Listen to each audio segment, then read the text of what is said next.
आमचा निर्णय झाला.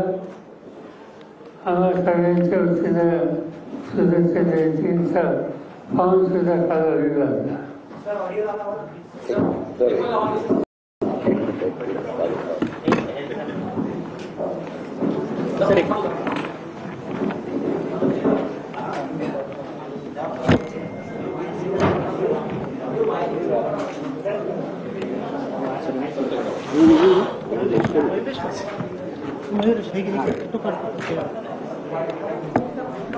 तर शरद पवार यांची पत्रकार परिषद सध्या सुरू आहे.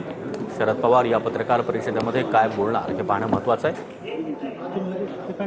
दरम्यान उपराष्ट्रपती पदाच्या निवडणुकीसाठी देवेंद्र फडणवीसांनी शरद पवार यांना फोन केला. मात्र आपण विरोधी पक्षाच्या उमेदवाराला मदत करणार असल्याचं शरद पवारांनी सांगितल्याचं फडणवीसांनी म्हटलंय. पदाधिकाऱ्यांच्या बैठकीनंतर पवारांची ही पत्रकार परिषद पार पडतीये.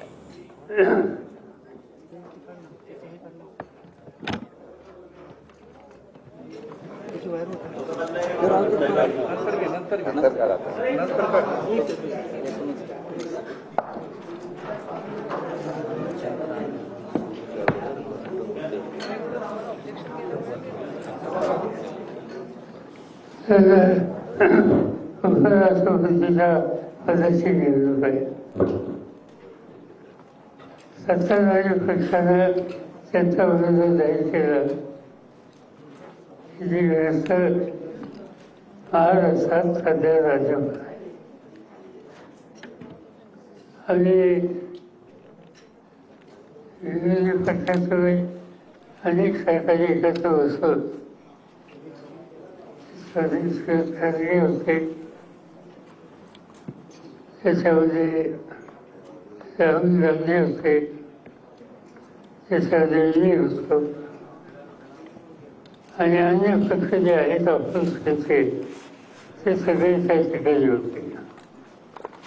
आणि आम्ही सगळ्यांनी मिळून 2-3 नावाची चर्चा केली आणि एका नावावर एक वाक्यता केली. ते शिवसेनेची एकेकाळी सुप्रीम कोर्ट किंवा हायकोर्ट याच्यामध्ये जज होते. त्याचा भाव आम्ही वाढलेला. महाराष्ट्राच्या मुख्यमंत्र्यांनी मला कॉन्टॅक्ट केलं आणि मला सुचवलं की हे जे उमेदवार आहेत आजच्या सत्ताधारी पक्षानं आपल्या पुढे दिले त्या उमेदवारांना तुम्ही लोकांनी मदत करावी का?